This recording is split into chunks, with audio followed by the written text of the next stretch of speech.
Nosotros lanzamos o empezamos nuestro emprendimiento justo después de la pandemia. Tocó esa mentalidad de nacer con las vacas flacas. Se aprovecha de las oportunidades que hay en el momento. Plenty es una plataforma donde las personas pueden acceder a servicios financieros en dólares digitales. Entonces nosotros resolvemos de una manera muy rápida, muy barata y muy eficiente ese problema de pagos internacionales. Hoy no soy gigante, pero mañana sí lo voy a hacer. Entonces ayúdeme, acompáñeme de la mano a ser grande, porque cuando ya sea grande pues es muy fácil para todo el mundo. Cuando la gente recargaba dólares digitales, no lo hacía por PSE como lo hace hoy, sino que nos tenía que transferir a las cuentas bancarias de nosotros, básicamente, para poder lanzar rápido. Y nosotros ya veíamos que el pago llegó y le poníamos las monedas a la billetera de la persona. Usted adquiere una tarjeta de crédito, no la entiende, no sabe cuándo es la fecha de corte, no sabe cuándo es la fecha de pago, se termina enredando. Hoy se mueve más plata por stablecoins que lo que se transfiere en Visa y Mastercard juntas. Uno de los valores que nosotros tenemos en Plenty es no tenerle miedo a fallar, ¿cierto? Si no fallaste es porque no intentaste. Las personas que quieran emprender y que estén, digamos, metidas con el cuento, les guste, lo hagan. Y lo mismo, las personas que quieran invertir, háganlo. La única forma de hacer, pues, de poder aprender es haciéndolo. Estamos construyendo algo más grande que nosotros mismos. Y a mí no me importa que me conozcan a mí no me importa que yo sea el nombre reconocido, ni Nico, ni Martín, no, es Plenty. A mí me interesa, Plenty es algo más grande que nosotros. Bienvenidos todos a un nuevo episodio en la Academia del Éxito. Les cuento que hoy tenemos a un gran invitado que decidió no seguir el camino tradicional y crear algo mucho más grande. Una compañía que revoluciona el sistema de las finanzas no solo en Colombia, sino en toda la región. Hoy vamos a estar hablando con Sebastián Correa, CEO de Plenty, la aplicación que nos permite invertir en pesos colombianos en el USDT, que es el dólar digital, e incluso mandar a cuentas en Estados Unidos, en Europa, fondear tus brokers favoritos y mucho más. Vamos a hablar de emprendimiento, finanzas, inversiones, hábitos, cómo construir algo que realmente cambie la realidad financiera y muchísimo más. Sebastián, bienvenido al podcast. Bueno, Santi, muchas gracias por tenerme aquí, por todo el espacio que me estás brindando y bueno, muchas gracias.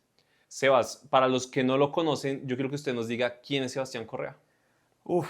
Eso es una pregunta tan difícil porque puede ser tan ambigua como uno quiera, puede cortar uno tanta tela como uno quiera, pero básicamente yo soy, digamos, nacido en Medellín, criado en una familia, digamos, muy típica de Medellín. Luego estudié en el Colegio Montessori allá en Medellín. Luego me fui a estudiar a Bogotá, a la Universidad de los Andes. Soy ingeniero civil de la Universidad de los Andes. Ahí, digamos que mi familia siempre ha sido muy apasionada por el tema de la construcción. Entonces, pues, me inculcaron obviamente todo este tema. Luego de trabajar, luego de graduarme como ingeniero civil, yo trabajé en consultoría de estrategia. Ahí aprendí muchísimo de finanzas, pues digamos de finanzas empresariales, de optimización de procesos, de muchas otras cosas que como ingeniero civil no tenía ni idea ni tenía exposición. Luego paso a trabajar a consultoría de tecnología y ahí como que me empieza a gustar mucho el tema de la tecnología con las finanzas que ya estaba aprendiendo, ¿no? Entonces, ¿cómo puedo mezclar ambas cosas? Empecé a identificar muchos dolores con los clientes que teníamos, los bancos. Yo trabajé en bancos aquí en Colombia, trabajé en bancos en el exterior, identificamos muchos dolores y ahí nace, digamos, como ese trigger de crear Plenty. Entonces, eso es un súper resumen de quién soy yo, ¿no? Más allá de lo profesional, soy una persona común y corriente. Creo que no me considero más inteligente ni más importante que absolutamente nadie.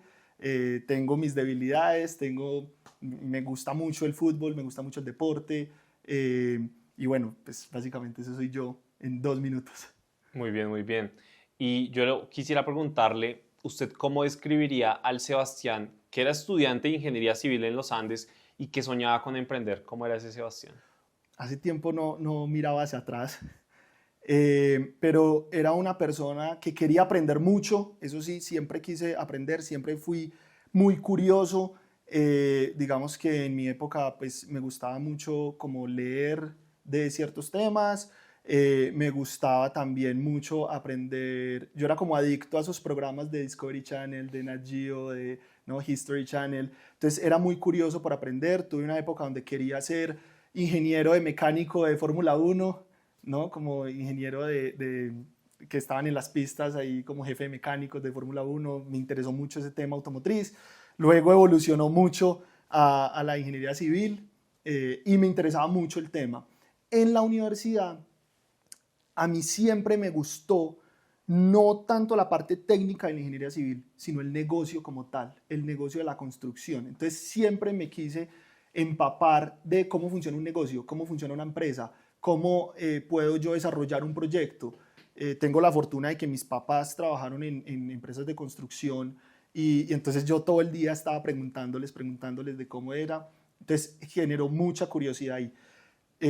Nace la oportunidad de trabajar en consultoría de estrategia y eso me amplía mucho, digamos, el conocimiento, porque, digamos, yo trabajé, te puedo decir, sin temor a equivocarme, en 20 industrias distintas, aprendí de 20 industrias, y eso me fue como fomentando esa curiosidad, ¿no?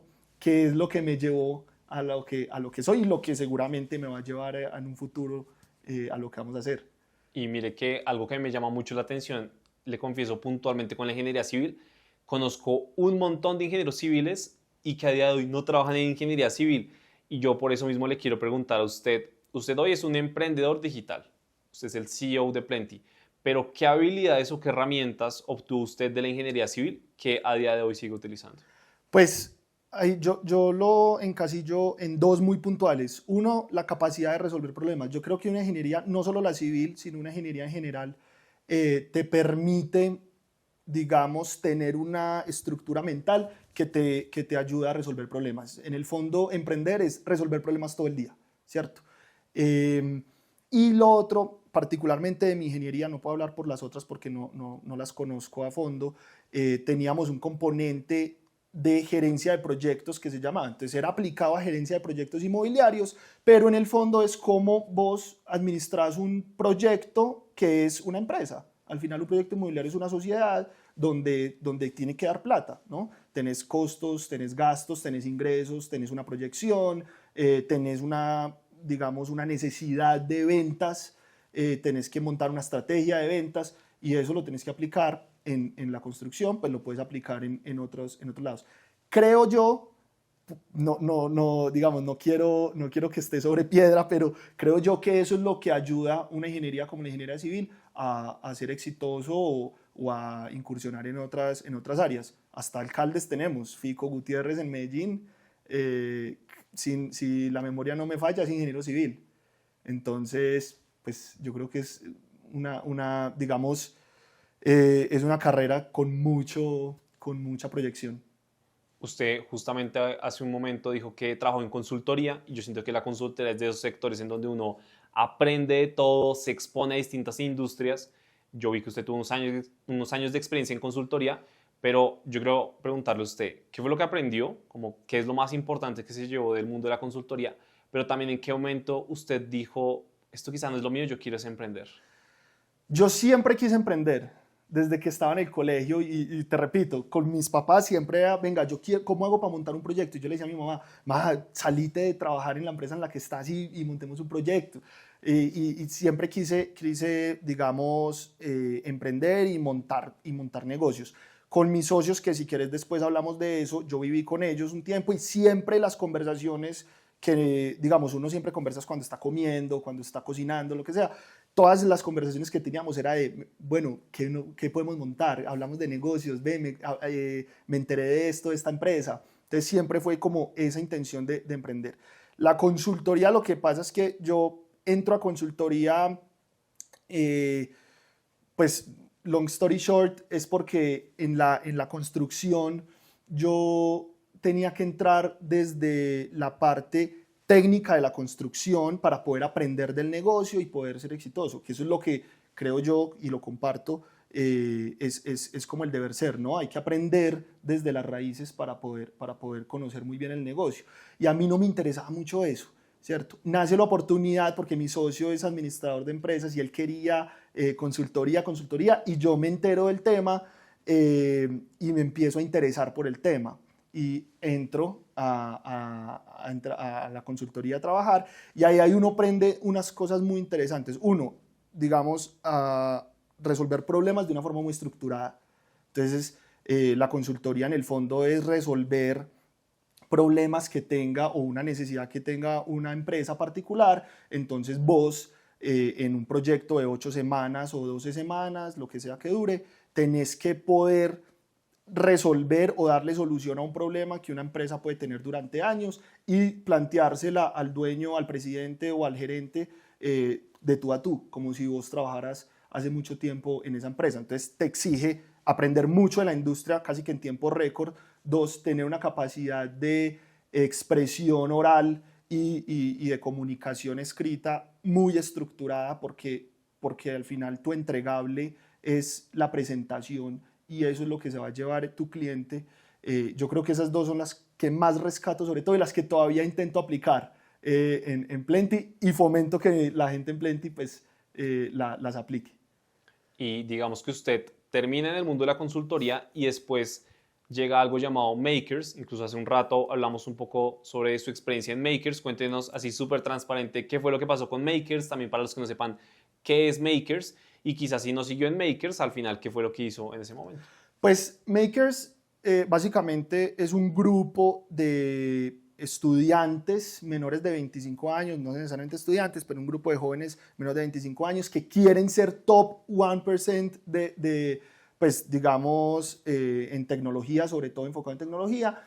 Y Andrés Bilbao, que es uno de los fundadores de Rappi, lo impulsó, lo creó y cuando nosotros entramos a Makers, digamos, y aplicamos, Makers no era lo que es hoy.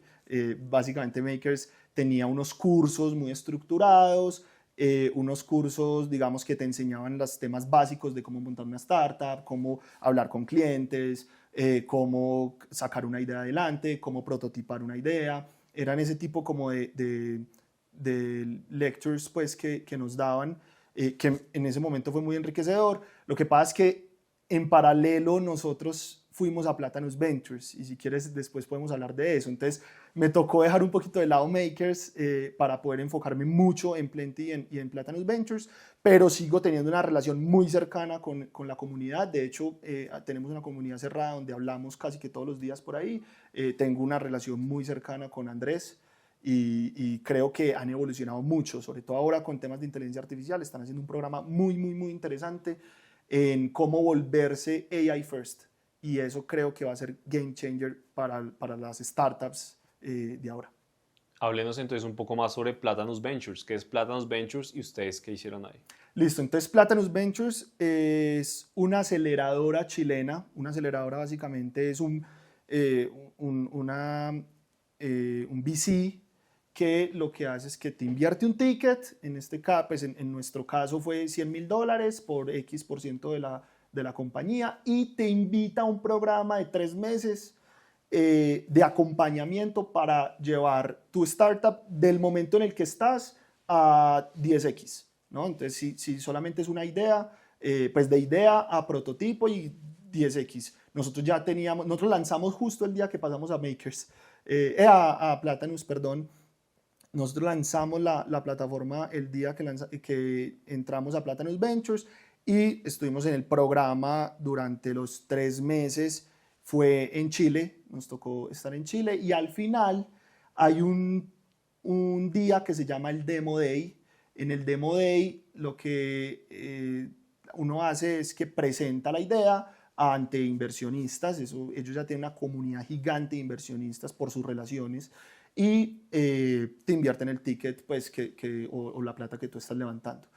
Ahí como disclaimer, nosotros no levantamos en el Demo Day porque fuimos rentables desde inicios pues de lanzar y eso pues digamos que no nos exigió tener que levantar capital para sostener la operación, sino que siempre desde ese entonces hemos sido rentables, gracias a Dios. Afortunadamente, algo que yo diría que la gran mayoría de startups buscan toda la vida, pero nunca lo logran. Pues hombre, yo creo que eso ha cambiado. Antes era muy normal. Antes uno veía lo que es Uber, lo que es Netflix, lo que es Mercado Libre, Rappi incluso, y era, yo quiero ganar en un mercado, quiero ser el único en el mercado, y para eso tengo que inyectar una cantidad de capital impresionante, eh, muchas veces incluso sin tener modelo de negocio, que ahí es donde empieza un tema para mí ético, que es como, después resolvemos el modelo de negocio y para mí es un tema de responsabilidad con los mismos inversionistas, ¿cierto? Eh, Justo me acabo de terminar una serie que se llama The Dropout. Habla de esta chica que vendía, pues básicamente tenía un tema de poderse hacer pruebas de sangre solamente con una gota, pero al final nunca, pues como que logra que tecnológicamente funcione y entonces empieza a hacer unos tapados y unas trampas que pues no les quiero hacer spoiler más de la serie, que de verdad se las recomiendo, se llama The Dropout. Eh, pero ahí es donde empieza el tema ético y yo creo que eso ha ido cambiando mucho. Ahora ya no es tan fácil levantar sin modelo de negocio, ahora hay que tener un modelo de negocio claro, una estructura, cuándo me vuelve rentable, si es que todavía no soy rentable y si eres rentable pues aún más. Claro, yo siento que eso es mucho de esta burbuja de levantamiento de capital justo después de la pandemia, tasas de interés en históricos bajos, bajos, entonces prácticamente que prestar plata era totalmente gratis, las empresas levantan con un PowerPoint, no con más, millones de dólares, pero al final el resultado de eso es que vemos layoffs, vemos despidos masivos desde hace varios años, hoy quedan algunas como rezagadas de eso, pero a día de hoy se siguen quebrando varias y yo creo que cambió la mentalidad a que justamente exista un modelo de negocio, a que busquemos la rentabilidad, a que busquemos algo que sea sostenible en el tiempo, porque al final, pues, cuánta plata no se perdió y de muchísimos inversionistas en todo el Sí. mundo. Y que sobre todo resuelva un problema. Muchas veces el tema del modelo de negocio es que si no resolves un problema, no hay modelo de negocio, ¿cierto? Entonces, pues nunca lo vas a encontrar si no estás resolviendo un problema y es donde empieza el tema de pivotear hasta encontrarlo, pero pues para poder aguantar eso tenés que inyectar capital. Eso pues por un lado. Y por el otro, yo creo que, bueno, disclaimer ahí, nosotros lanzamos o empezamos nuestro emprendimiento justo después de la pandemia. Entonces nos tocó esa mentalidad de nacer con las vacas flacas, básicamente.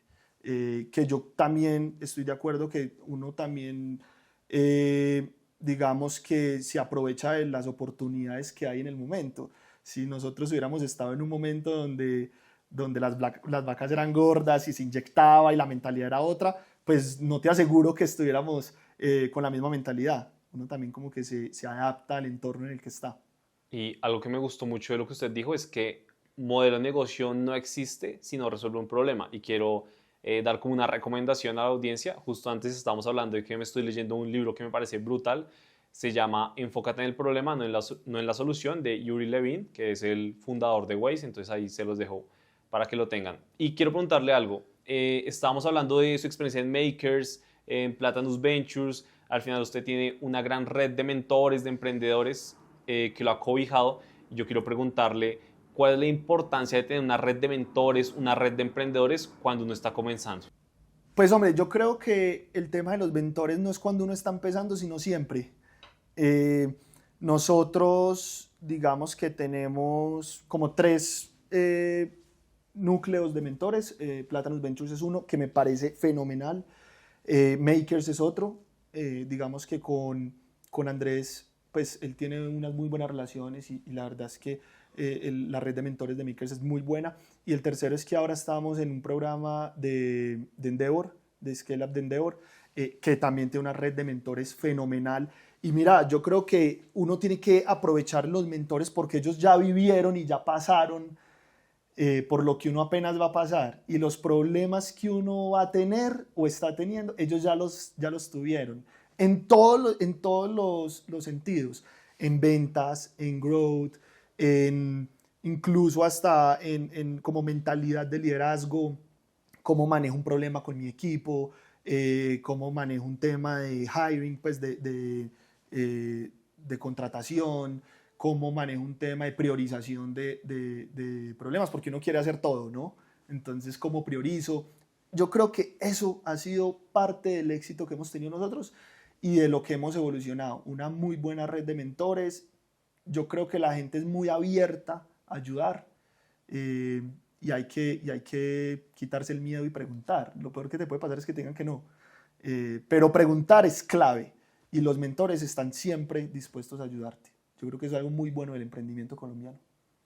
Y ahora me gustaría preguntarle, pues usted es muy joven, tiene 26 años, una carrera en emprendimiento creo que igual súper exitosa, pero yo le quiero preguntar, una persona aún más joven que quizás está en la universidad, apenas está comenzando y le da miedo lanzarse, ¿usted qué le diría, qué consejo le daría?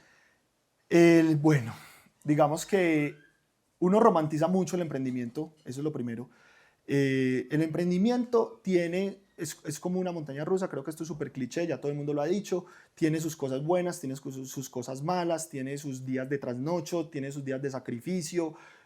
Nosotros pues hemos tenido que sacrificar muchas cosas, también hemos tenido muchos privilegios y hemos sido muy privilegiados, gracias a Dios, pero es difícil, digamos, este tema del emprendimiento es complejo. eh, Igual eso no quita que si vos te querés lanzar, te puedas lanzar, ¿cierto? Entonces, básicamente mi recomendación es, ¿te da miedo lanzar? Yo lo que haría es hacer un plan de trabajo muy estructurado, a corto y mediano plazo y lanzarse. Hay que saber también es en qué estoy, ¿no? Tengo un problema identificado, no lo tengo, ya tengo un prototipo para lanzar, no lo tengo. O sea, como que dependiendo del momento, hacer un plan muy organizado y lanzarse a hacer. Esa es mi recomendación. Dentro de mi contexto también, ¿no? Yo tenía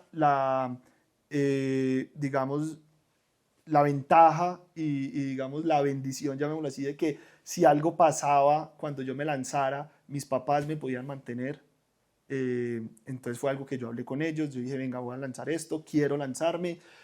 Si algo pasa, pues ustedes por favor ayúdenme. De hecho me ayudaron en un tiempo, eh, que no es la realidad de todo el mundo en Colombia, lastimosamente, pero mientras se pueda, por eso digo yo, un plan muy estructurado, lanzarse. Sebas, yo le quiero preguntar, ¿qué es Plenty y qué problema resuelve? Bueno, Plenty es una plataforma donde las personas pueden acceder a servicios financieros en dólares digitales. Esa es una respuesta súper corta. Entonces los usuarios pueden transferir, recargar para comprar dólares digitales, enviar dólares digitales hacia o desde Estados Unidos y Europa. Y ahora estamos incursionando en un nicho que nos parece muy interesante, y es el tema de la inversión. Entonces, que los inversionistas puedan fondear sus brokers y sus plataformas de inversión de una manera muy fácil, que antes, pues digamos que era un rollo poder enviar plata a los brokers, sobre todo los americanos. Entonces, nosotros resolvemos de una manera muy rápida, muy barata y muy eficiente ese problema de pagos internacionales. Y usted hace un rato nos dijo que con sus cofundadores ustedes incluso vivieron, que tenían muchas conversaciones sobre negocios y demás. Y yo quiero preguntarle cuál es esa historia de cómo nació Plenty. ¿En qué conversación? ¿Por qué fue esta idea de negocio? ¿Por qué no fue algo más? Pues yo conocí a mis socios en el colegio, nos graduamos los tres del colegio, nos fuimos los tres a vivir a Bogotá, de hecho vivimos juntos, fuimos roommates en Bogotá en la universidad. Yo soy ingeniero civil, Martín, que es el CTO, es físico y ingeniero mecánico, y Nicolás estudió administración. Entonces nosotros siempre quisimos, digamos, emprender como te lo estaba contando, y los tres trabajamos en consultoría.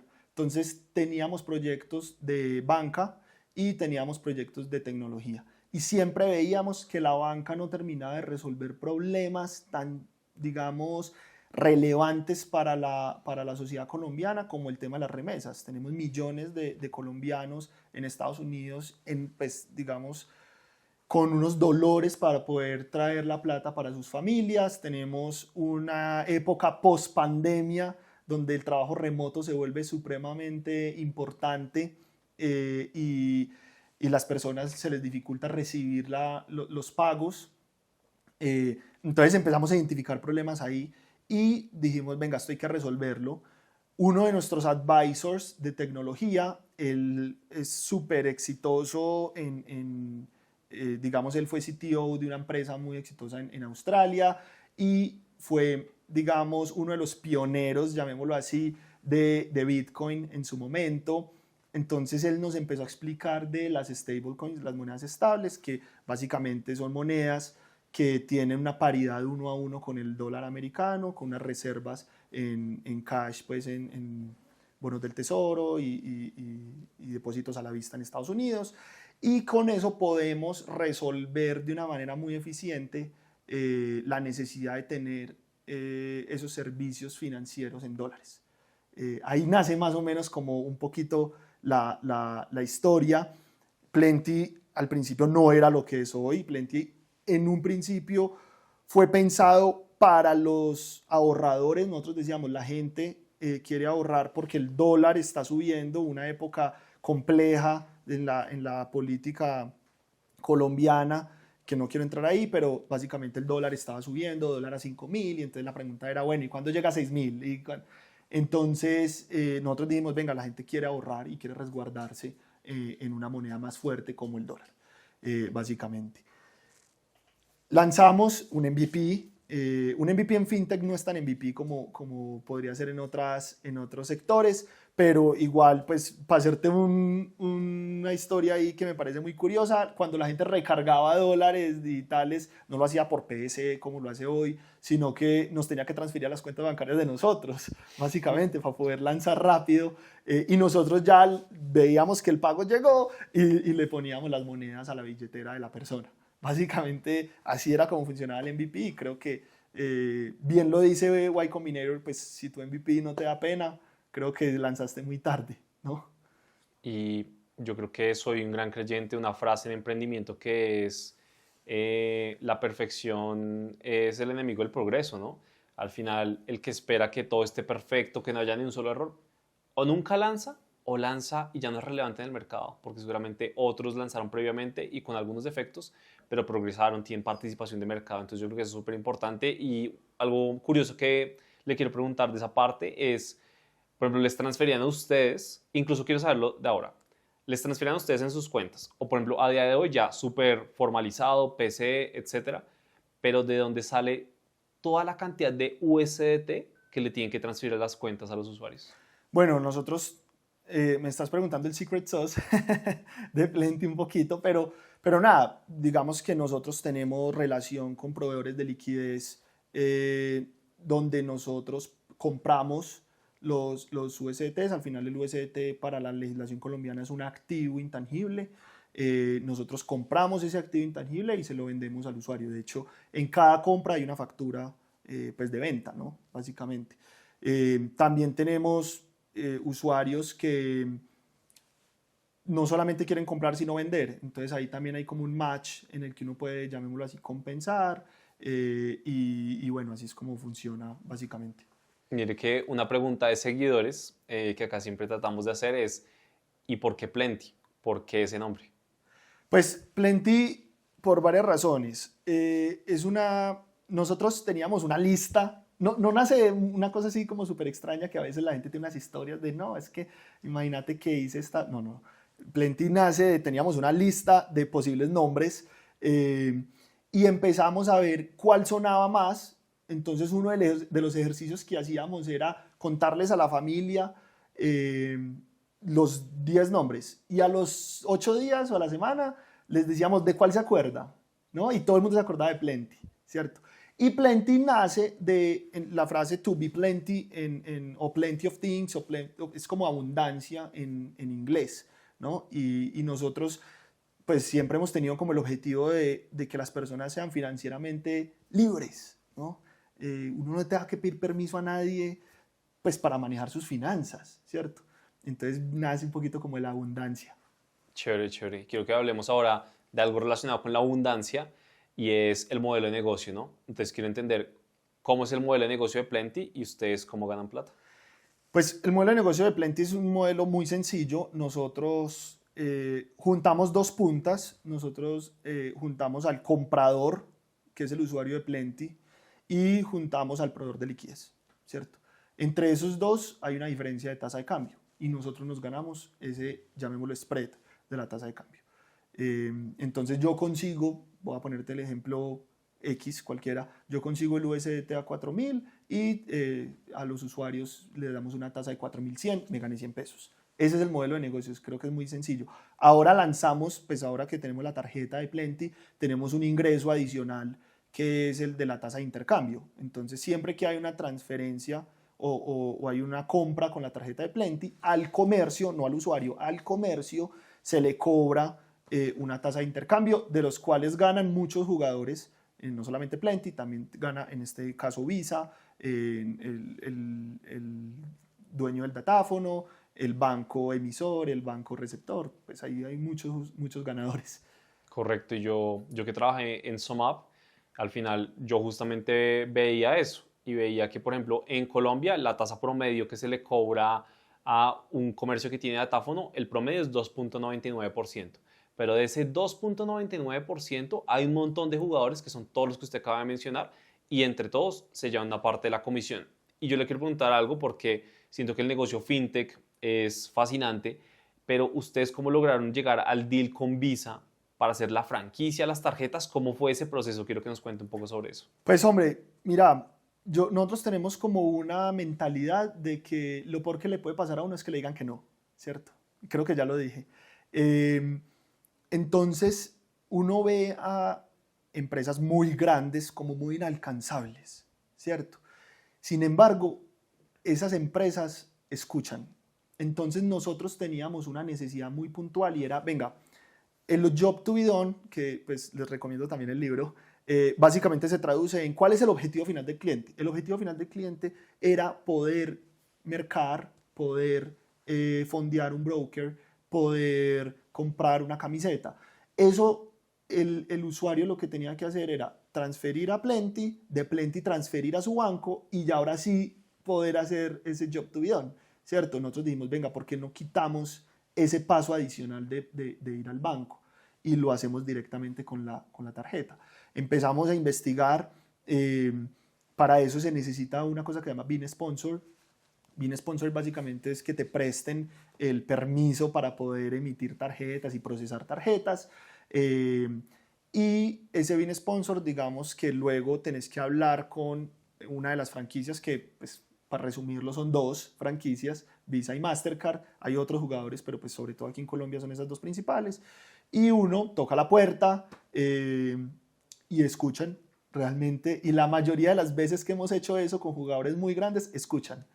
Entonces eso es como una recomendación que doy, ¿no? Uno a veces se siente muy chiquito y dice, no, esa gente no me va a escuchar ni nada. No, la gente sí escucha y le parece muy interesante. Ellos tienen una vertical de stablecoins muy fuerte a la que le apuestan y les pareció muy interesante nuestro caso de uso.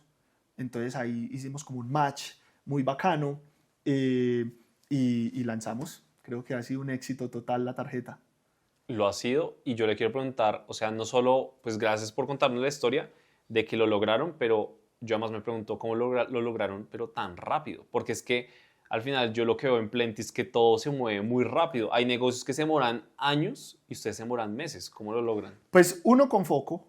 Yo creo que cuando uno hace muchas cosas no termina haciendo nada, ¿cierto? Entonces lo primero fue el foco. Entonces identificamos la necesidad y dijimos vamos a poner todos los esfuerzos, porque todos los esfuerzos no son solo tecnológicos, ¿no? Hay un esfuerzo legal de por medio, hay un esfuerzo, digamos, de planeación estratégica, hay un esfuerzo tecnológico, y dijimos vamos a enfocarnos en esto. De hecho, pues para darme golpecitos de pecho, nosotros tenemos el récord de implementación de tarjeta en Latinoamérica con Visa.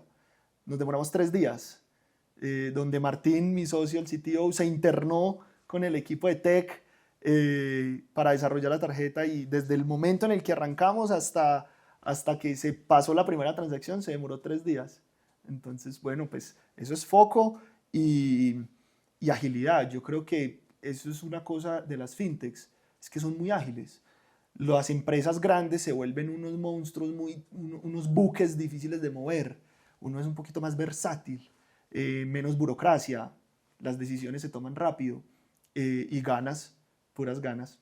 ¿Qué tal va el episodio? Excelente, ¿no? Lo que sí no es excelente es que más del 80% de las personas que ven estos videos no están suscritas al canal y eso que es gratis. Si quieres que sigamos trayendo a los mejores invitados y creando el mejor podcast de finanzas e inversiones, emprendimiento y buenos hábitos, te invito a que te suscribas al canal, le des like a los videos y nos dejes en los comentarios todas tus opiniones. Créeme que tú eres pieza clave en este proyecto. Pero ahora sí, continuemos con el podcast. Sebas, yo le quiero preguntar lo siguiente y es que acá en la Academia del Éxito hemos hecho varios análisis de las distintas empresas, distintas aplicaciones en donde podemos comprar dólares y voy a ser súper honesto, Plenty ha ganado siempre porque es la opción en donde podemos comprar el dólar más barato del mercado. Ya sé que nos habló un poco de los proveedores de liquidez, pero quiero preguntarle cómo logran ofrecer la tasa más barata del mercado, es porque sacrifican el spread o cómo lo logran, porque pues es impresionante. Yo siento que al final a mí como usuario que me importa comprar la mejor tasa y que todo sea lo más barato. Y con ustedes lo tenemos. ¿Cómo lo logran? Realmente, Santi, yo creo que es un tema de eficiencias. Nosotros logramos hacer unas eficiencias en la operación que nos permiten tener unos márgenes muy competitivos en el mercado. No me gusta hablar de marcas como tal, pero te voy a poner un ejemplo para que te hagas una idea. Las eficiencias que puede generar un banco como Nubank son infinitamente mayores que un banco tradicional, ¿no? Un banco tradicional tiene que llenar el país de cajeros, tiene que llenar el país de sucursales presenciales, pues las sucursales físicas. Eso implica unos costos altísimos que una empresa como Nubank puede eficientar y entonces puede generar unas oportunidades muy interesantes a sus clientes, y yo creo que en Plenty pasa lo mismo. Nosotros, una de nuestras premisas es eficientar todo. O sea, nosotros buscamos automatizar, que todo sea súper eficiente, súper lean, y eso nos ayuda a tener unos márgenes que nos permitan dar las mejores tasas del mercado. Yo creo que no hay mayor misterio que ese. Y digamos que justamente por eso, como quizá no tienen unos costos tan elevados versus otros competidores en el mercado, pueden jugar más con el margen. Entonces, tratan de presentar la mejor propuesta y digamos que eso ha generado en gran parte, yo creo, una gran adopción en el mercado.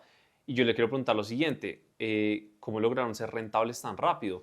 ¿Cómo lograron ser rentables tan rápido en un entorno en donde veníamos acostumbrados de la burbuja startupera, en donde todos levantaron millones y millones, que ya usted nos dijo que quizá ustedes no, pero que levantaron millones y millones y al final se quebraron, en donde tenemos un ecosistema al final difícil en Colombia, en países de la región? ¿Cómo ustedes lograron ser rentables en tan poco tiempo? Pues yo creo que son dos cosas. La primera es entendiendo muy bien el problema del usuario.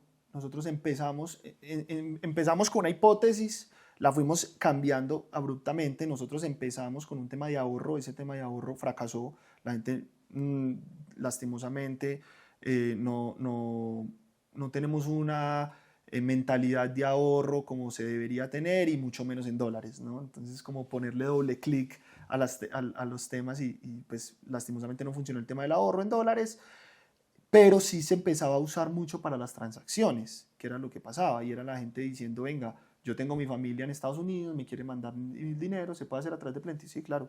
Entonces empezamos a identificar muy bien el modelo de negocio, y eso tuvimos un golpe de suerte. Nosotros nos gastamos, no sé, $60 pautando en una página, y nos trajeron en un día 2.000 usuarios, ¿no? Nosotros veníamos de adquirir 20, 30 usuarios al día, pasamos a tener 2.000, y entonces eso estalló, eso nos ayudó mucho. Y yo creo que la segunda razón fue, nosotros fuimos muy juiciosos con las finanzas desde el principio. Entonces nosotros no nos gastábamos lo que no nos podíamos gastar, sino lo que siempre teníamos en ingresos. Al principio no lo pensábamos así.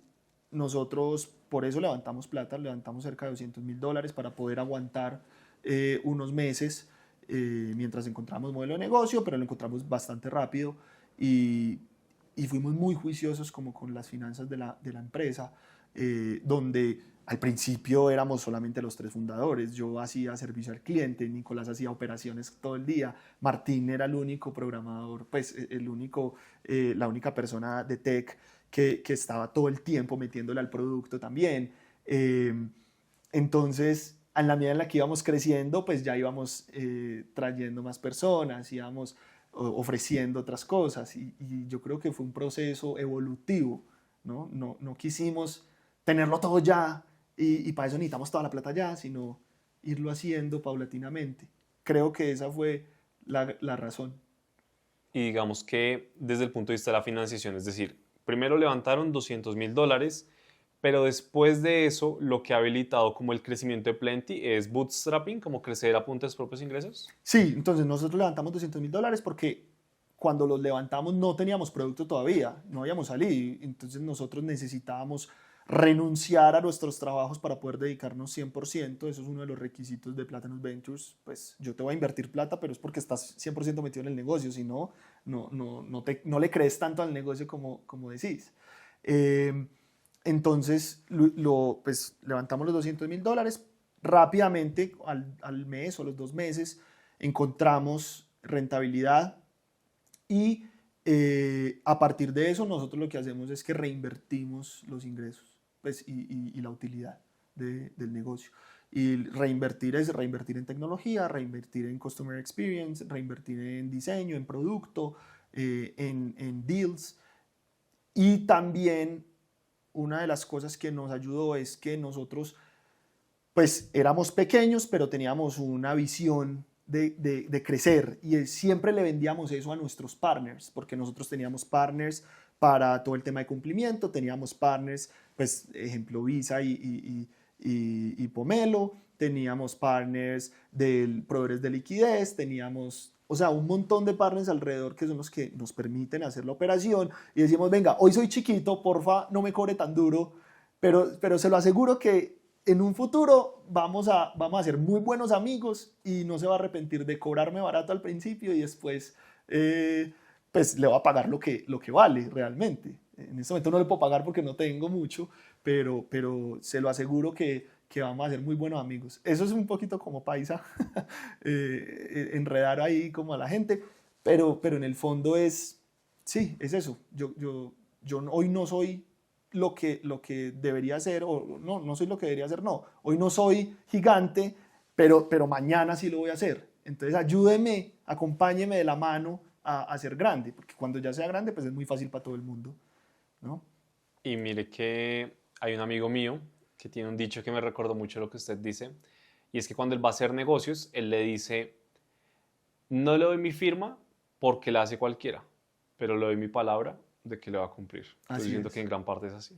Sí, totalmente de acuerdo. Yo creo que las relaciones se crean y nuestros grandes aliados siempre han sido los que estuvieron con nosotros desde el principio, que creyeron en nosotros y nosotros también en ellos. Yo creo que ahí es donde se hacen las buenas relaciones y lo que nos ha permitido crecer pues, de la mano de ellos. Esto en absoluto es solamente Plenty, esto es una cantidad de personas alrededor que nos han permitido crecer.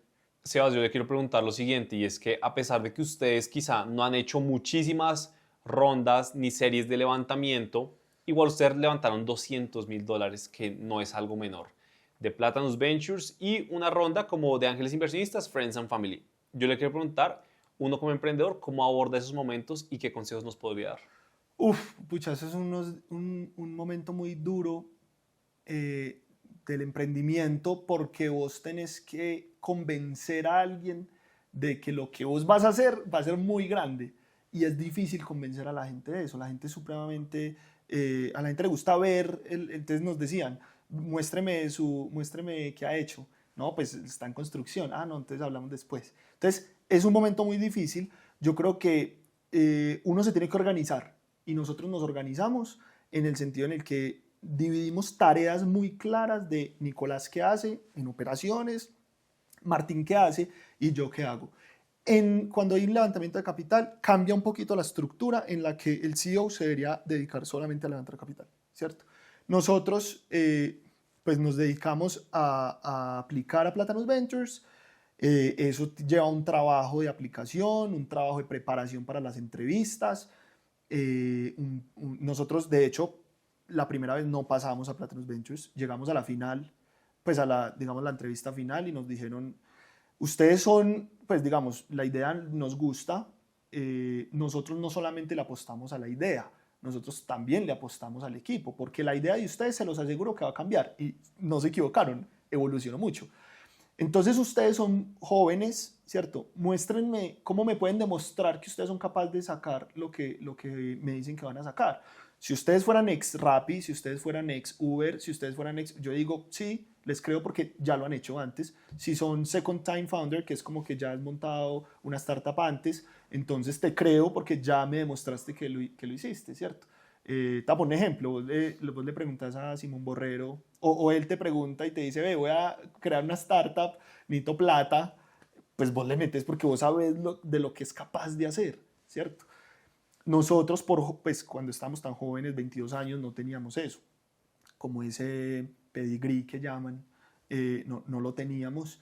Entonces ellos dijeron, hagamos una cosa, lancen el producto y cuando lancen nos avisan y miramos. Entonces nosotros lanzamos el producto, nos metimos de lleno, sacamos unos, no sé, primero 5.000 usuarios creo que eran, o 10.000 y los llamamos. Les dijimos, venga, ya salimos al producto, estos son los números, hemos hecho esto, sí somos capaces, vea que sí. Entonces ellos nos dicen, listo, vamos a abrir ronda otra vez, ellos 2 veces al año te dejan entrar, vamos a volver a abrir ronda y ahí entramos, ¿cierto? Entonces no fue la primera vez, es una cosa, uno tiene que ser persistente porque muchas veces le van a decir que no, nosotros nos dijeron que no infinitas veces. Dentro de los Friends and Family, pues es un poco más fácil, llamémoslo así, si uno tiene la oportunidad de que le inviertan, porque pues digamos que es un tema con amigos, con familia, donde pues te pueden ayudar más fácil a un levantamiento de capital. No hemos pasado por VC, no te puedo dar consejos de VC porque no lo he vivido, pero sí sé que es bien complejo y hay que estar muy bien estructurado y es llenarse de 1.000.000 de nos y un sí, y ese sí te salva, ¿no? Y mire que usted dice algo muy valioso que yo veo justamente en la industria del venture capital, y es que uno muchas veces, más allá de invertir en la idea, en el negocio, en lo que tienen, uno invierte en el emprendedor. 100%. Eso es lo que uno está haciendo, porque al final en esta industria lo que uno está buscando no es un retorno promedio, uno busca muchas X. Hace poco estaba viendo el caso de Facebook, ¿cierto? Antes de ser Meta, y los que invirtieron como en la primera ronda de Facebook, hasta que se mantuvieron hasta el IPO, cuando salió a bolsa, hicieron 500X. Es decir, invertiste $1.000, sacaste 500.000.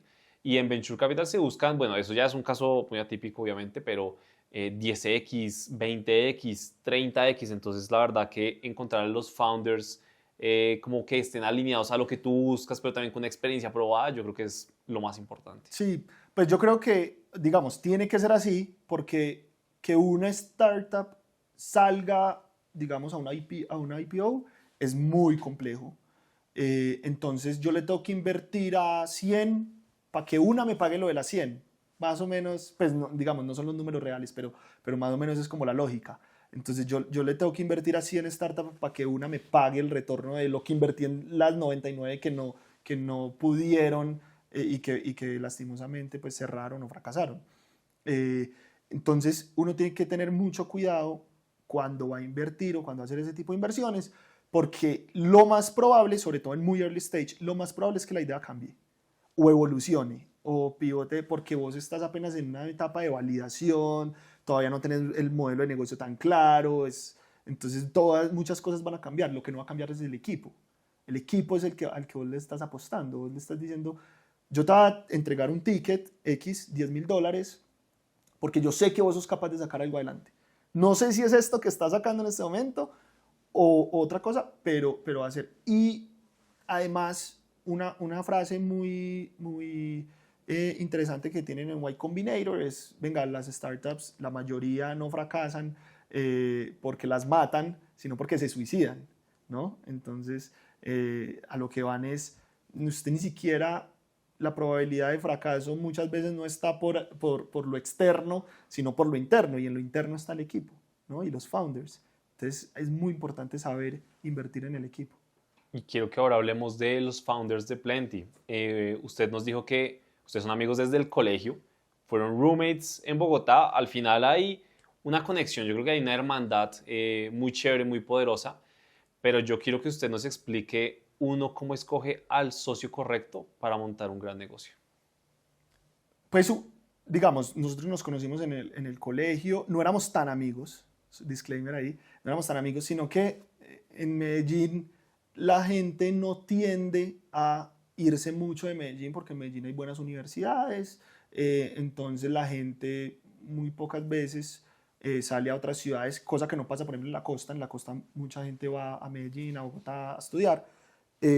Yo fui a los Andes a estudiar y ahí, como ellos eran los únicos dos de mi grupo, pues como personas que yo conocía que también iban a Bogotá, nos volvimos muy amigos, porque éramos como, pues, ahí nos volvimos muy amigos y empezamos a entendernos muy bien. Yo creo que convivir es muy importante.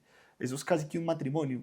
Pues yo me veo más con mis socios que con mi novia, ¿no? Entonces eso es casi que un matrimonio. Es muy importante poder elegir muy bien a tus founders. Uno de los criterios que yo tengo es que tanto yo confío en ellos. Pues yo confío en ellos absolutamente todo. O sea, yo estoy seguro que si yo puedo dejar a mis dos founders en una conversación y estoy seguro que no van a decir nada malo mío, por ejemplo. Eso es muy importante, poder confiar a ciegas en los founders.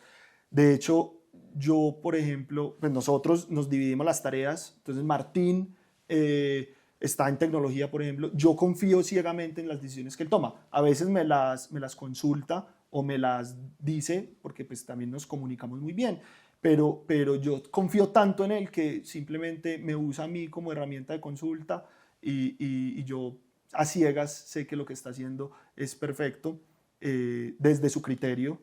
Y lo mismo con Nicolás. Entonces yo creo ciegamente en mis socios. Otra de las cosas es, hombre, yo trabajaría para ellos 100%, cambiando el escenario donde ellos me contraten a mí. Sin pensarlo, trabajaría para ellos porque sé de lo que son capaces. Y quiero que hablemos un poco de la lucha de egos que yo siento que puede haber y quiero ser como muy, como exponerme un poco. Yo creo que yo soy una persona que tiene un ego como muy alto y yo pienso muchas veces en emprender, pues actualmente soy emprendedor, pero digo, al final un tema en la sociedad para mí que siempre ha chocado un poco es el tema del ego. Yo quiero preguntarle a usted cómo han manejado ese tema del ego y por qué usted es el CEO de Plenty y no es alguno de ellos dos.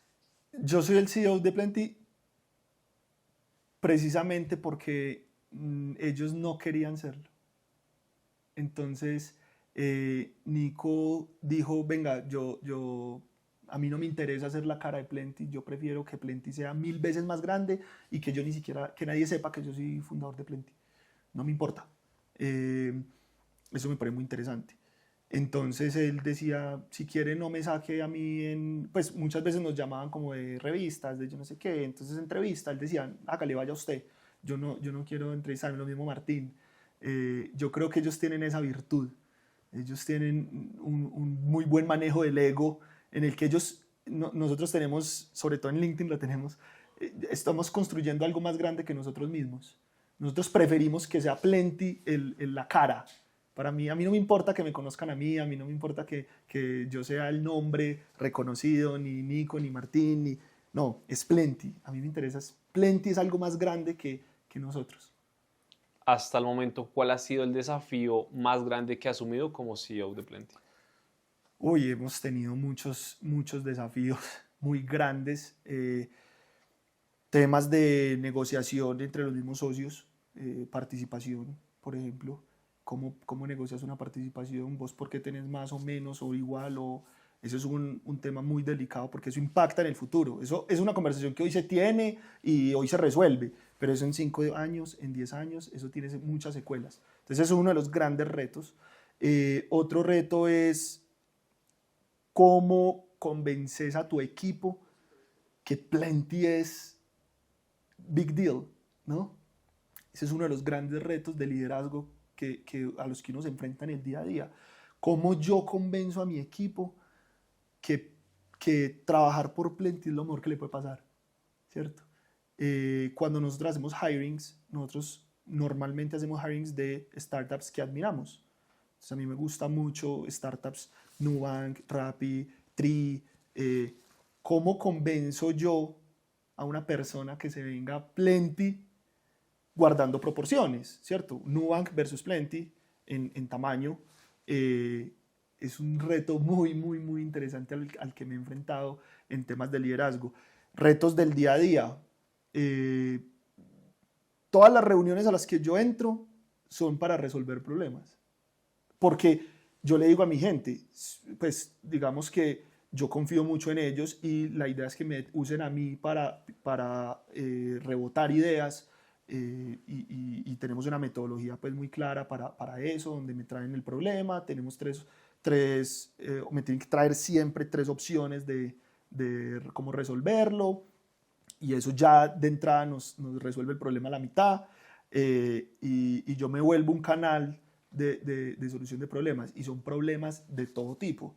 Entonces uno de los retos es manejar la compostura ante todo el día tener problemas y es un tema de estrés, de fuerza mental, ¿no?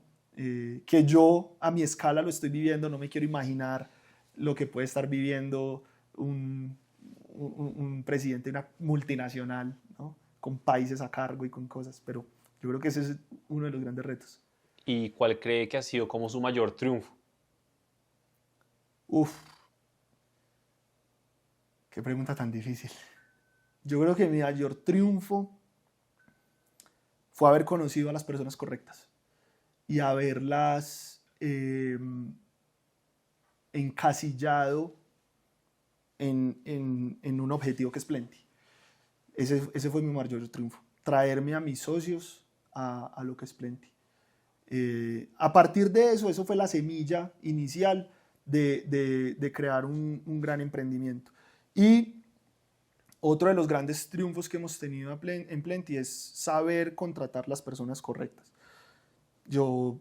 Vuelvo y repito, yo trabajaría para todas las personas que tenemos en Plenty. Ese es uno de los criterios de contratación. Y es la pregunta que nos hacemos los founders cuando vamos a contratar es, ¿usted trabajaría para esta persona? O sea, si por alguna razón Dios no lo quiera, con Plenty pasa algo, esta persona emprende y lo llama a usted para trabajar, ¿usted trabajaría para él? Sí. Entonces yo creo que ese ha sido, y es algo que cuidamos mucho, ese tema de la cultura y del equipo. Justamente quiero que hablemos del equipo. ¿Cuántas personas son actualmente en Plenty? En Plenty tenemos en este momento 23 personas. ¿Y qué es lo más importante del equipo de Plenty? Y ya nos ha hablado un poco de cómo buscan el talento y demás, pero ¿qué es eso así infaltable que sí o sí buscan en cada persona que trabaja con ustedes? Dos cosas infaltables que no son negociables, o sea, yo creo que ya ni las discutimos, porque ya sabemos que son innegociables. La primera, integridad. Las personas tienen que ser totalmente íntegras. A mí no me funciona una persona que sea una superestrella, pero que sea mala gente, que sea irrespetuosa, que haga chanchullos, que sea una persona que no busque el bien, ¿no? Dentro de sus posibilidades, obviamente. Entonces, lo primero es una persona íntegra. Lo segundo es una persona, nosotros llamamos be an animal, como que tenés que ser un animal. Y ser un animal no es ser hiper mega inteligente. No tenés que ser el más inteligente, pero tenés que ser una persona que se echa el equipo al hombro, que apoya a los compañeros, que propone nuevas ideas, que hace más de lo que su puesto le pide. Para nosotros, lo mínimo es que vos cumplas con tu tarea. Bueno, ¿y cuál es tu milla extra? Siempre, eso es lo que siempre le exigimos, sobre todo en las evaluaciones a las personas en Plenty, y es, bueno, ¿cuál va a ser tu milla extra? ¿A qué te vas a enfocar? Entonces, tu reto está en temas de liderazgo. Listo, entonces vos vas a ser el líder de este proyecto particular y vas a lanzarlo. Eso es lo que nosotros buscamos en un Plentier que llamamos en la empresa. Quiero que hablemos del futuro que se viene para Plenty. Se vienen muchas cosas, a mí me encantaría hacer 1000 cosas, mis socios me aterrizan mucho y me ayudan a enfocarme. Yo creo que en Plenty hemos identificado una necesidad muy interesante de la gente quiere ver el dinero crecer y lo hemos identificado ahora con los inversionistas. En el fondo la gente quiere ver su dinero crecer en muchos sentidos, en todo, pues, digamos, no solamente con acciones, sino también con, digamos, CDTs, quiere ver el dinero crecer pues en un bolsillo de recompensas, quiere poder invertir en bienes raíces, o sea, ver el dinero crecer en todo el sentido de la palabra. Yo creo que a eso le estamos apostando en este momento en Plenty. Viene también un tema de expansión. Le vamos a apostar mucho a la expansión. Creo que este problema que estamos viendo se está replicando en otros países muy interesantes de la región. México, hay muchos problemas con la parte financiera. En Bolivia ahora hay un problema gigante pues con esto que está pasando últimamente políticamente. Entonces yo creo que es un buen timing para expandirnos y apostarle mucho a las stablecoins. Creo que también estamos en un momento muy interesante de las stablecoins. Ya las stablecoins están marcando su parada. Ahora pues como hay dato curioso, hoy se mueve más plata por stablecoins que lo que se transfiere en Visa y Mastercard juntas, ¿no? Eso no es un dato menor. Son nuevas tecnologías que pueden ayudar mucho al consumidor, quitan jugadores. Lo que decías antes de la tarjeta, hay muchos jugadores. Estas tecnologías quitan jugadores y eso es muy interesante para el consumidor, ¿cierto? Viene un reto de adopción, viene un reto de regulación también, al que nosotros desde Colombia FinTech, que somos miembros, le apostamos mucho y somos unos abanderados de poner unas reglas de juego súper claras. Entonces yo creo que eso es lo que viene, muchas cosas. Oiga, justamente usted acabó de hablar de lo que yo quería comenzar a preguntar ahora y quiero que pasemos a una sección de finanzas e inversiones y quiero que hablemos de stablecoins y mucho más. Quiero preguntarle por el USDT porque al final en Plenty adquirimos USDT, que es el stablecoin del dólar, y yo le quiero preguntar cómo ve usted el rol que va a tener el USDT en los próximos años en una región latinoamericana, más que todo para el ahorro y el crecimiento del patrimonio. Bueno, lo primero es, nosotros somos, digamos, unos abanderados de las stablecoins en general. En este momento en Plenty se adquieren USDTs, pero próximamente entramos con USDC. Muchas de nuestras operaciones internas se hacen en USDC por eficiencias. Nosotros realmente no nos casamos con una moneda, creemos que todas tienen sus ventajas y sus desventajas. Entonces, pues si querés te puedo responder desde la generalidad de las stablecoins o USDT particular. No es de la generalidad. Entonces, yo creo que las stablecoins van a resolver unos problemas muy grandes que tenemos en los países emergentes. Lo primero es transferencias muy económicas casi en tiempo real internacionales. Yo ahora voy a poder enviar stablecoins a cualquier parte del mundo casi que en tiempo real. Eso es algo que con el SWIFT es impensable.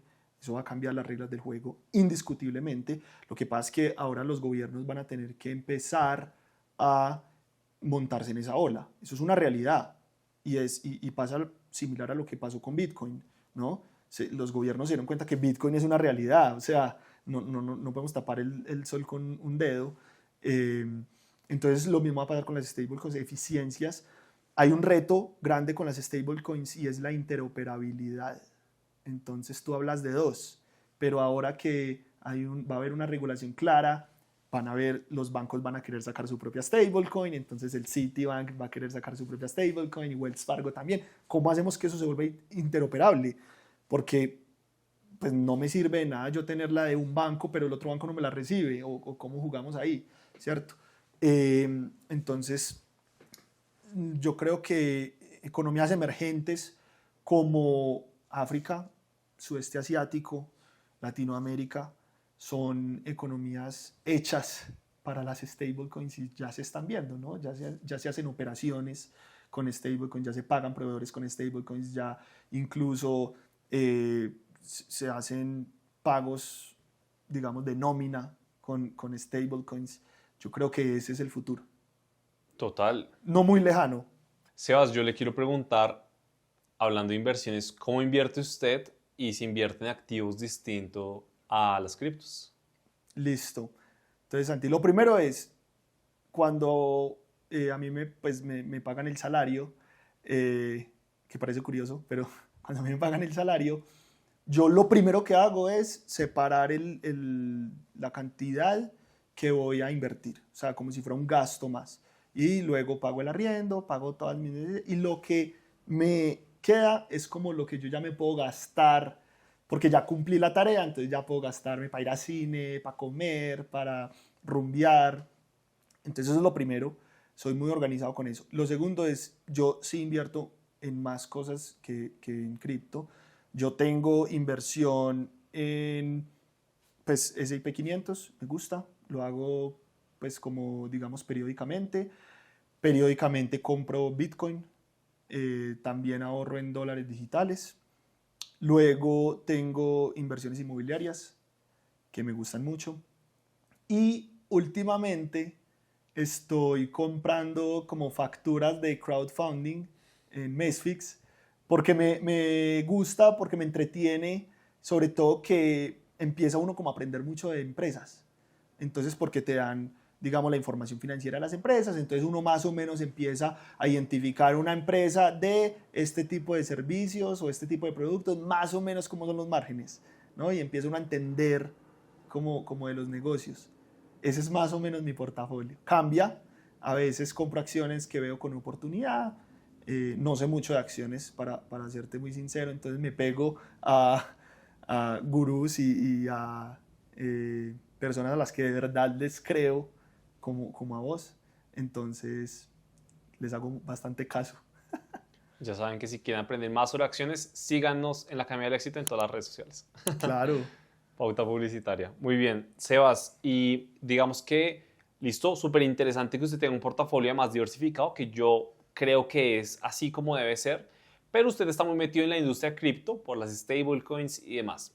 Yo quiero preguntarle cuáles son los errores más comunes que usted ve que la gente comete cuando empieza a invertir en criptos o en stablecoins.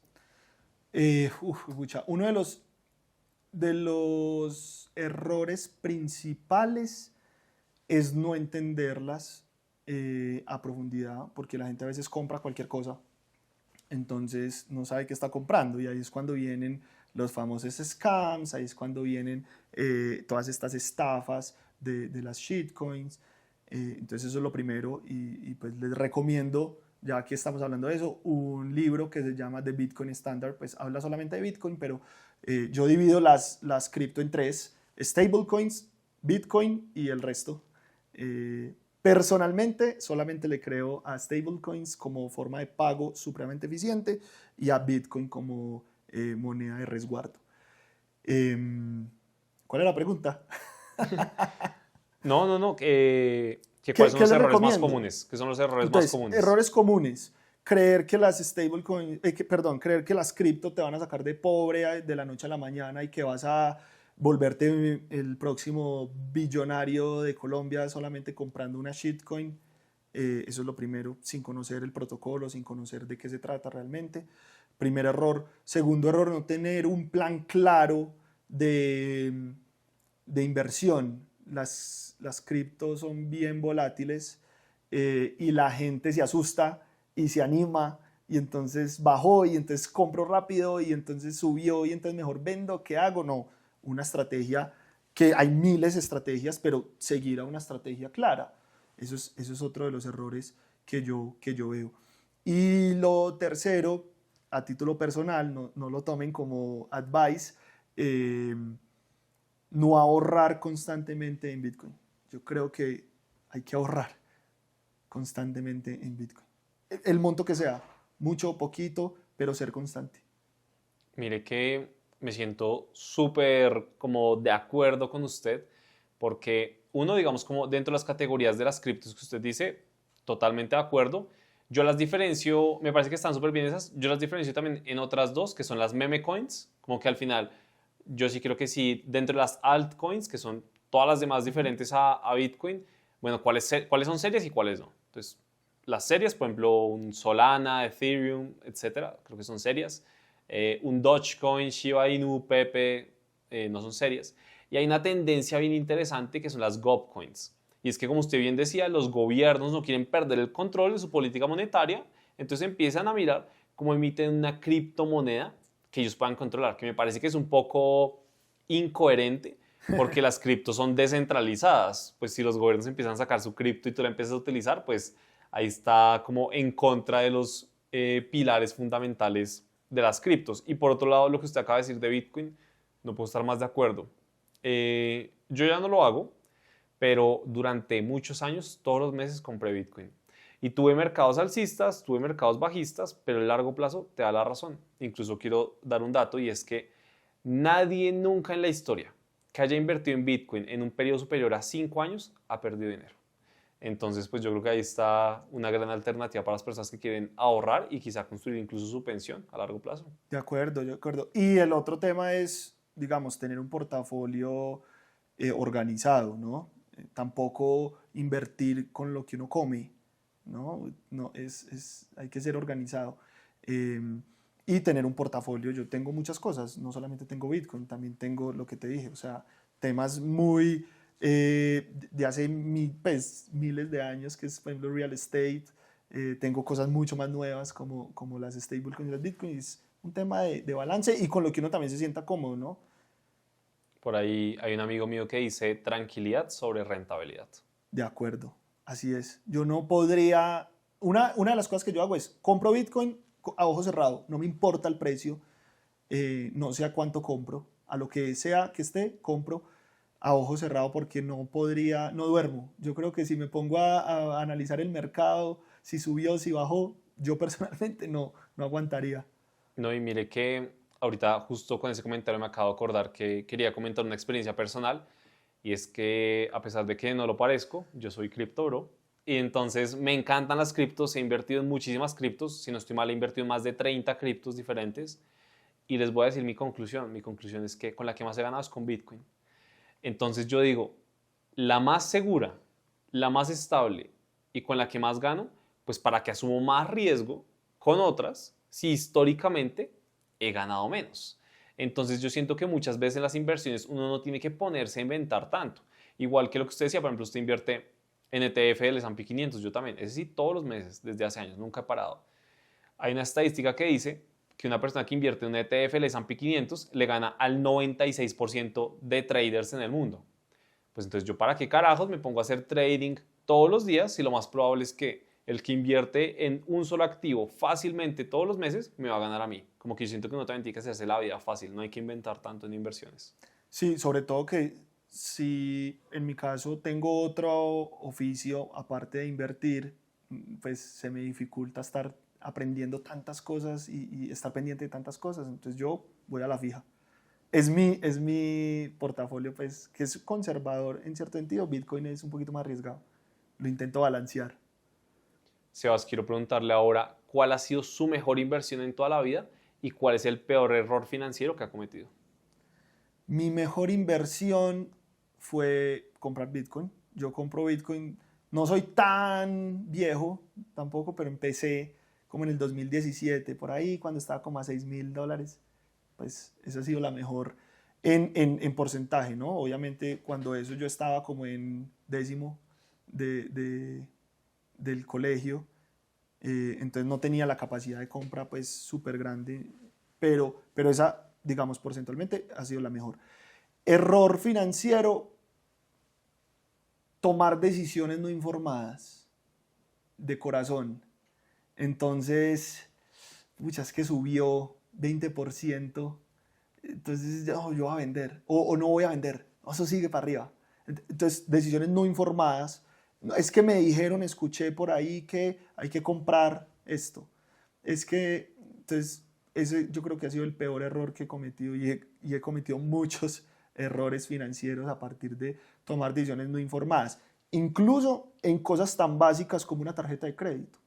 Entonces usted adquiere una tarjeta de crédito, no la entiende, no sabe cuándo es la fecha de corte, no sabe cuándo es la fecha de pago, se termina enredando.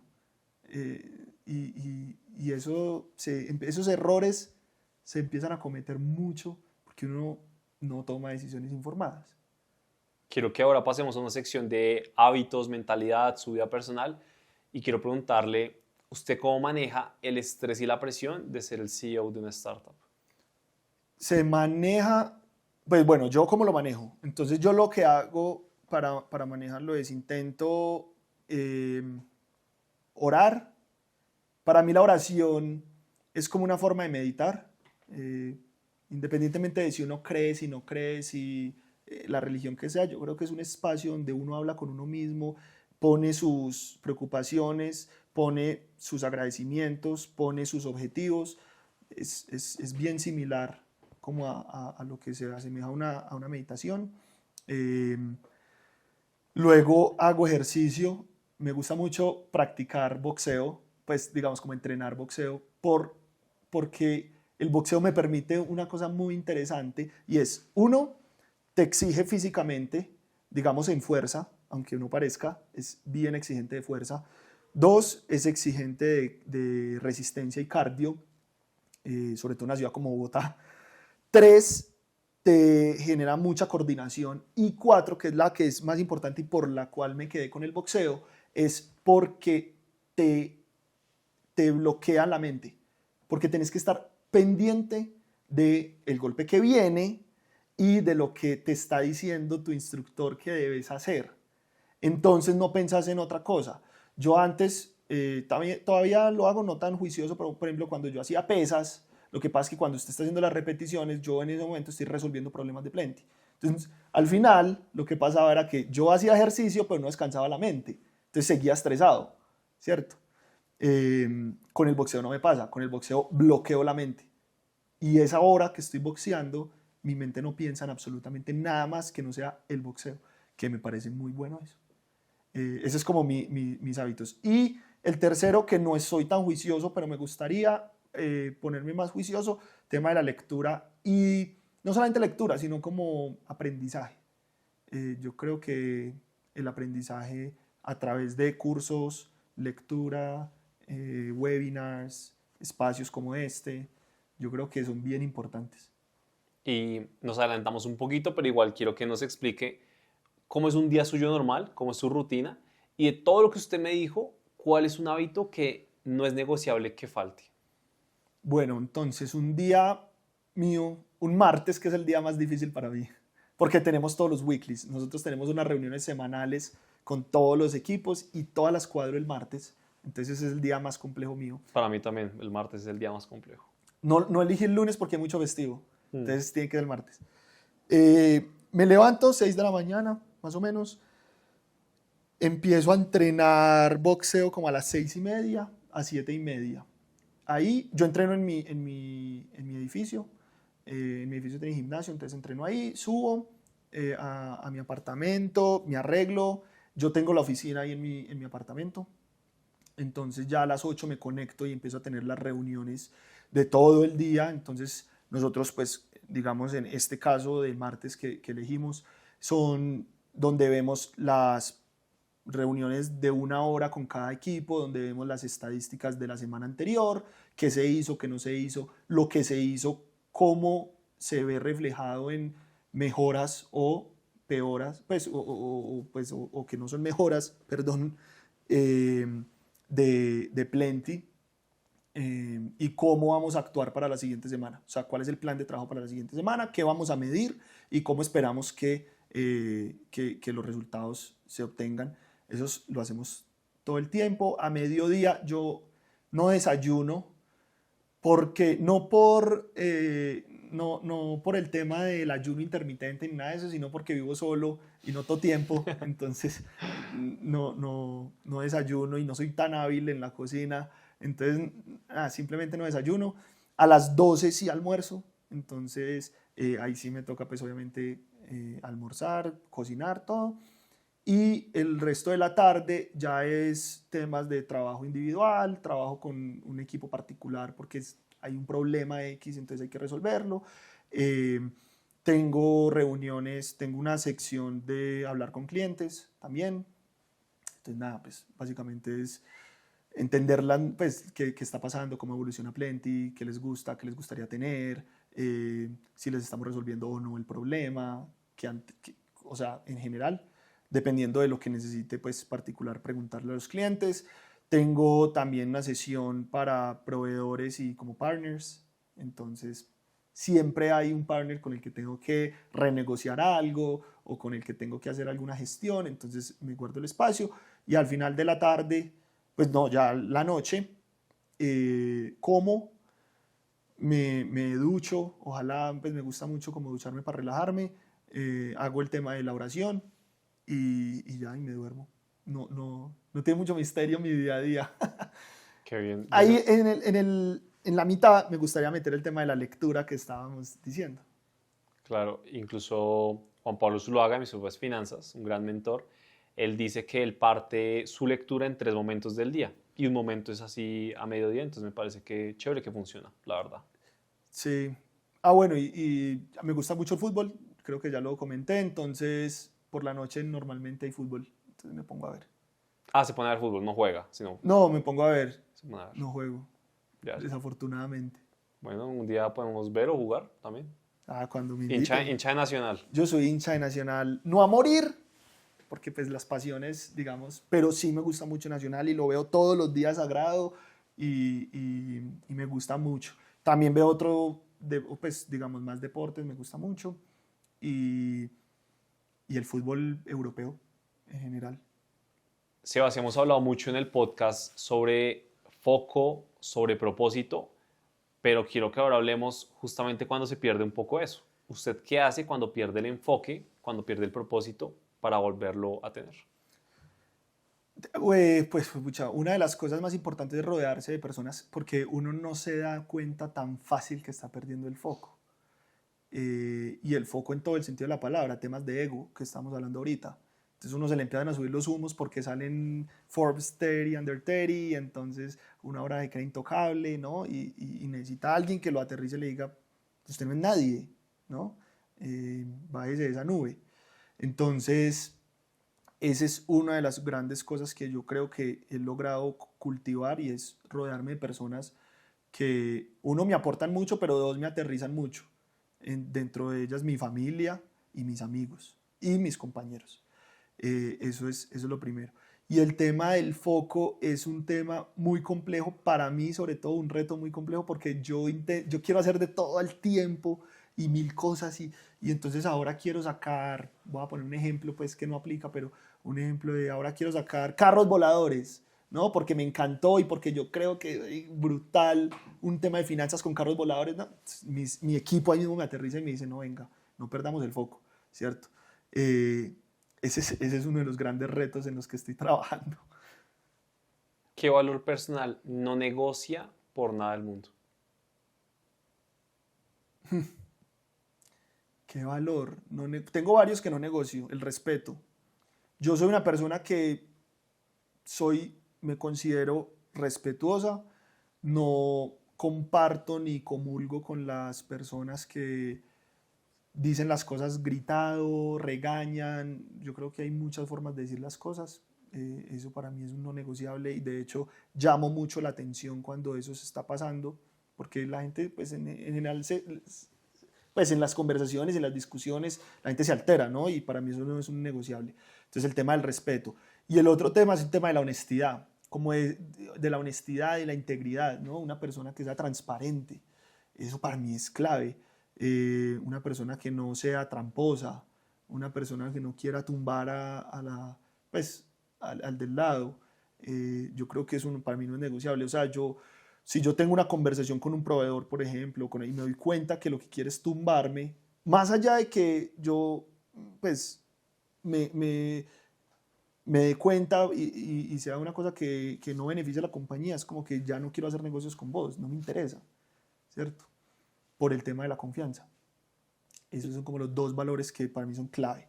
La confianza lo es todo. Yo siento que sin confianza no puedes lograr absolutamente nada y en cualquier aspecto de tu vida, en los negocios, con tus socios, con tus alumnos, con tu pareja, con tus amigos, en todo. Si no hay confianza no hay nada. Y el tema de la confianza es que es como un árbol de esos de 50 años, ¿no? Que se demora ese tiempo en crecer y usted con una talada se lo tira, ¿no? Y no vuelve a crecer.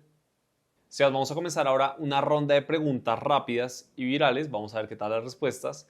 La primera es, una app que no puede faltar en su celular. Rappi. El peor consejo que te han dado. Plenty no funciona. Un error que te hizo crecer. Un error que me hizo crecer. Pucha. No creer en alguien que debí crecer. O sea, que debí creer. Me arrepiento tanto de haberle dicho, no, eso no sirve para nada. Una frase que te guía como emprendedor. Be an animal. Eso es clave. Un hábito raro, pero que te funciona. A mí me funciona mucho preguntarme y responderme en la mente. Y es algo que hago todo el tiempo antes de hablar. O sea, eso me permite, no sé si se considera un hábito, pero es como un vicio que tengo, no sé, como algo que tengo. Y es, cuando voy a contestar algo, entonces yo me pregunto, me contesto y ahí como que corrijo la respuesta. Eso me permite unos segundos para responder bien. Algo que nadie sabe sobre ti. Algo que nadie sabe sobre mí. Pucha. Algo que nadie sabe sobre mí.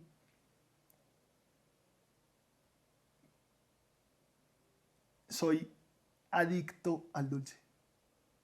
O sea, grave.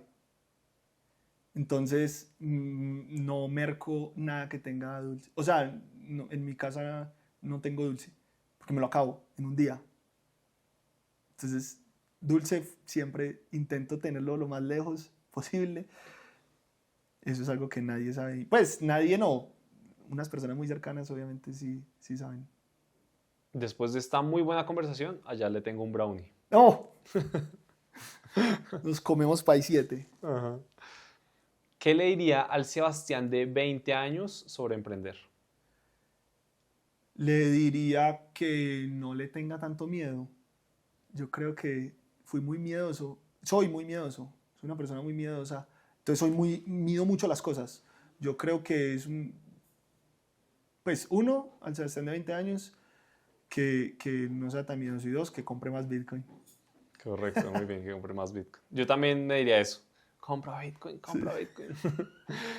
Y una pregunta que nunca nadie le haya hecho, pero que le gustaría que hicieran para responderla.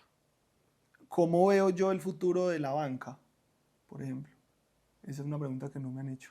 Y yo veo que el futuro de la banca va a evolucionar de una manera, pero abismal, y no estamos preparados para los cambios que va a haber. Y lo vi, por ejemplo, en Asobancaria. Estuve en el congreso de Asobancaria y no quiero que se lo tomen personal ni nada, pero hubo un panel que era el panel de innovación y el más joven del panel de innovación ya se iba a jubilar, ¿no? Y sus banderas de innovación eran, por ejemplo, que los pagos ahora los podían hacer contactless, es decir, con el celular. Esa era la innovación, o sea, esa era la bandera de innovación que yo decía, y me tomo aquí la frase de Alcolíricos, no sé si has escuchado. Ellos dicen como, venga, a su ángel de la guarda súbale el salario. O sea, si su bandera de innovación es que ahora se pueden hacer pagos sin contacto, no, ya, está listo.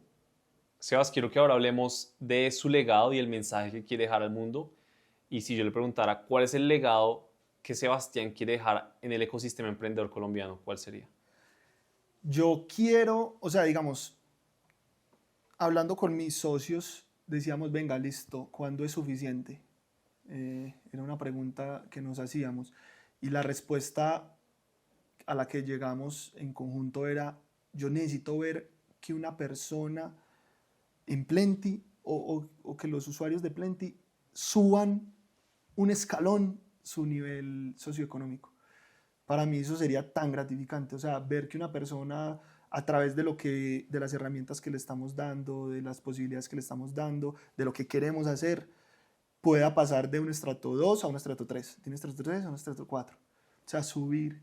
Las personas se demoran generaciones en poder hacer eso. y que nosotros seamos un puente que acorte ese camino, creo que con eso ya pues, puedo morir tranquilo. Incluso hay un estudio que sacó que para que una persona en Colombia salga de la pobreza se requieren de 13 generaciones. Entonces, pues yo siento que ese es un objetivo, la verdad, bastante loable, bastante lindo, y es el hecho de verdad cambiar la vida de las personas. Y eso yo creo que es algo que hacemos en Plenty y en la Academia del Éxito. Buenísimo. Por eso tenemos tan buen fit. Correcto, correcto. Sebas, ¿usted qué le diría a un joven que tiene una idea de crear algo gigante, como Plenty, pero no sabe cómo comenzar? Yo creo que la tiene que partir en, digamos, uno quiere siempre ser, yo quiero hacer el Uber, yo quiero hacer Nubank, pero uno no se da cuenta que es que Nubank tiene una cantidad de cosas, eso lo tiene que partir y desmenuzarlo en muchas partecitas, identificar el problema principal porque uno puede tener ideas, pero puede que la idea no resuelva un problema. Entonces, identificar muy bien el problema, identificar muy bien el usuario de ese problema, dónde vive, dónde come, qué hace, por qué tiene ese problema, cuál es el trigger que le genera ese problema.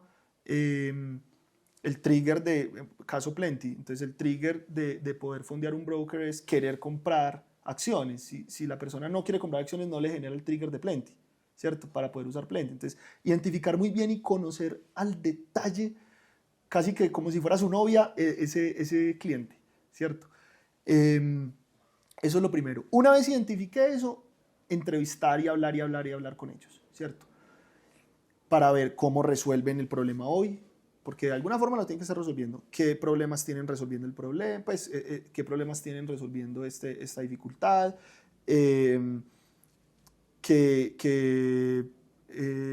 Si han explorado otras alternativas para resolverlo, etc. Y con eso ya uno se puede dar una idea de cómo monto yo un MVP.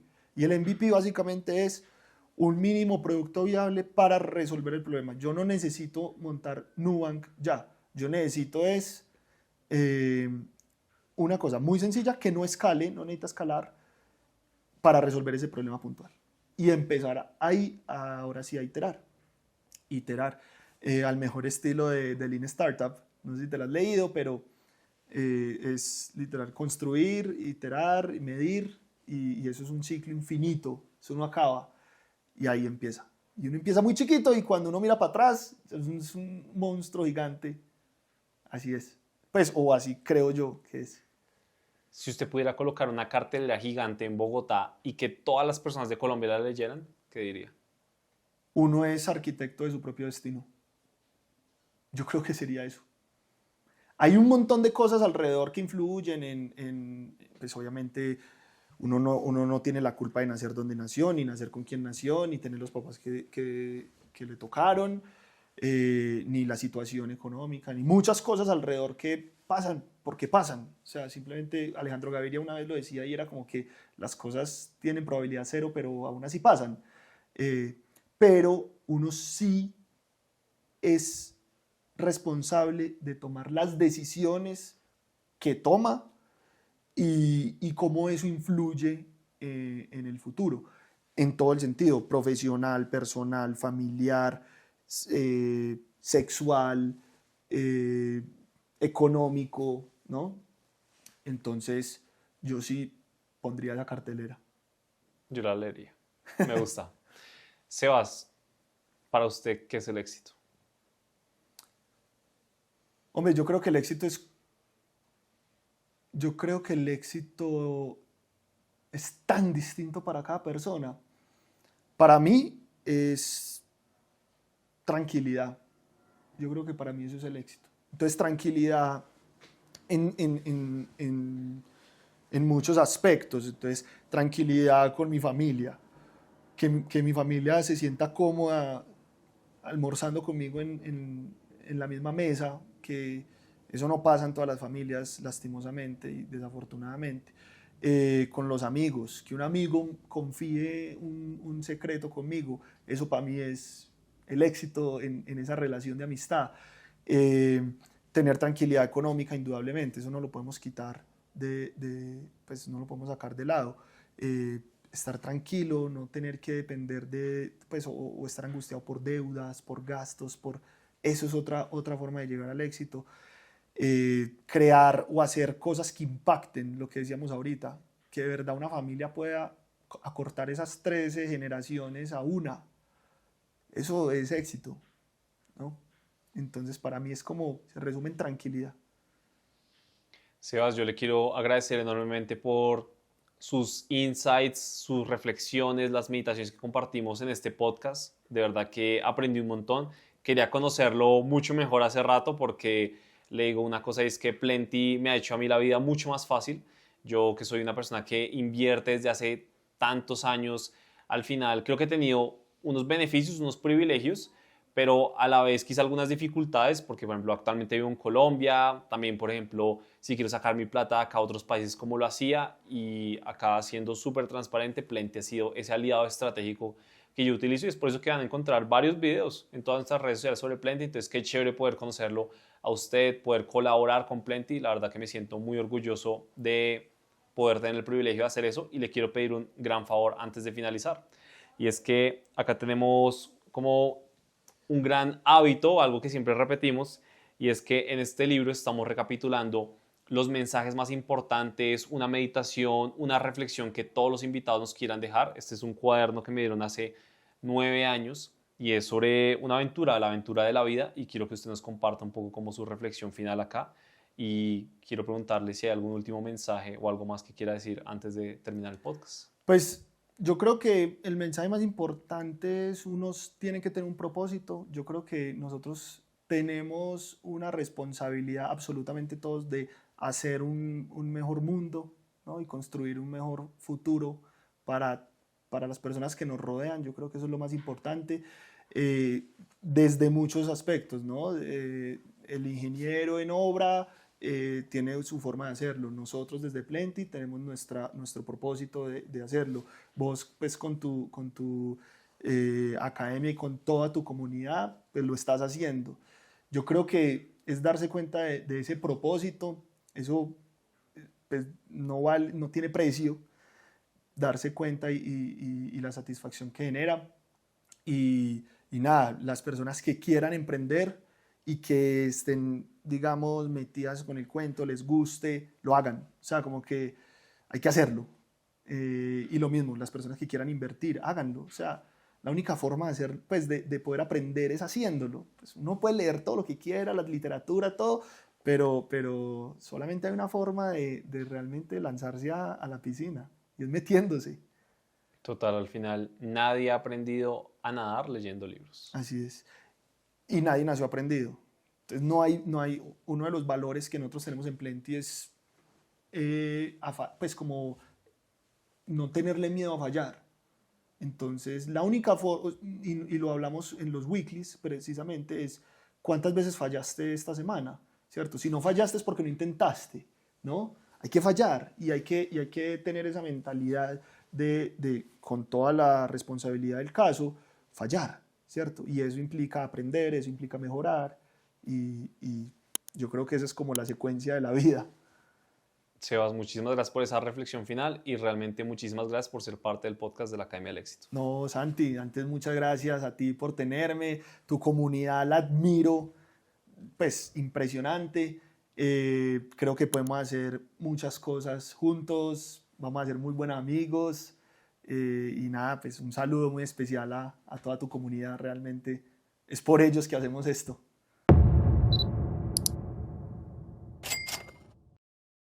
Sabía que te ibas a quedar hasta el final y me alegra que te haya gustado el episodio. Es por eso que no te olvides suscribirte en el canal, y por favor déjanos un like, un comentario de qué te pareció, y ayúdanos a compartiendo este contenido. Recuerda que con estas acciones tuyas vamos a poder traer a los mejores invitados y crear el mejor podcast de toda la región. Nos vemos en el siguiente episodio.